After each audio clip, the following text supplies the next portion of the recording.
So hello guys, இன்னைக்கு என்ன படம் பார்க்க போறோம்னா, நேத்து நம்ம பார்த்துட்டு அந்த பெத்தி தான் பார்க்க போறோம். பெத்தி எதுக்குடா பார்த்தோங்கிற மாதிரி இருக்கு. 3 மணி நேரம் படத்துக்கு அவசியமான்னு கேட்டா தேவையே இல்லை. 2.5 மணி நேரமோ இல்லை 2 மணி நேரத்துல நீட்டா கதையை மட்டுமே எடுத்து முடிச்சிருந்தா படம் வந்துட்டு நல்லா இருந்திருக்கும். லிட்டரலி ஃபர்ஸ்ட் ஹாஃப் வந்து பார்த்தீங்கன்னா பட்டு மட்டமா இருக்கு. சரி சரி, இன்டர்வெல்ல இருந்து வந்து தான் பார்த்தீங்கன்னா ஒரு ஆர்க் வந்து ஸ்டார்ட் ஆகுது. படத்தோட ஸ்டார்டிங்கே அங்கதான் இங்க இருக்கிற மாதிரி இருக்கு.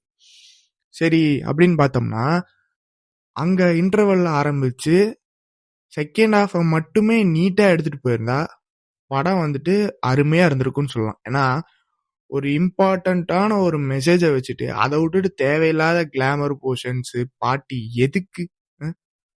ஒரு ஸ்டார்டிங் போர்ஷன் பார்த்தீங்கன்னா ஃபர்ஸ்ட் ஹாஃப்ல வந்துட்டு ராம் சரண் சார் கேரக்டர் வந்து பார்த்தீங்கன்னா ஒரு என்ன சொல்றது பட்டு மட்டமா இருக்கு ரைட்டிங்.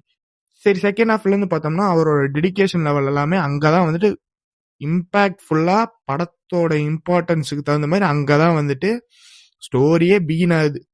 இன்டர்வல் போர்ஷன்ஸ்ல இருந்து இந்த படம் வந்துட்டு உட்காந்து பார்க்கணுமான்னு கேட்டா உட்காந்து பார்க்கவே முடியல. 3 மணி நேரம் எடுத்தது லிட்டரலி வேஸ்ட். என்ன கேட்டா தேவையில்லாத போர்ஷன்ஸ், அதாவது எது கிளாமர் போர்ஷன்ஸ் பாட்டு இதெல்லாம் அவசியமே கிடையாது இந்த படத்துக்கு.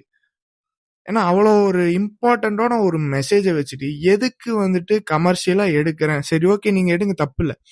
ஆனா ஒரு இம்பார்ட்டன்ஸே இல்லாத மாதிரி இருந்துச்சு ஜான்வி கபூர் கேரக்டர்லாம். எனக்கு வந்துட்டு லிட்ரலி ஓப்பனா சொல்ல போனா தேவாராதுமே பாத்தீங்கன்னா இம்பார்ட்டன்டே கிடையாது ஜான்வி கபூர் கேரக்டர். இதுலயுமே அப்படிதான் இருக்கு லிட்ரலி.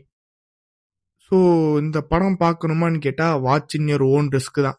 3 மணி நேரம் வந்து பாக்குறது என்ன கேட்டா டோட்டலி வேஸ்ட். அதுக்கு பதிலா இன்டர்வியூல இருந்து பாக்குறீங்கன்னா போன்ல ஹெச்டி பிரிண்ட் வரும், அப்போ பாத்துக்கோங்க.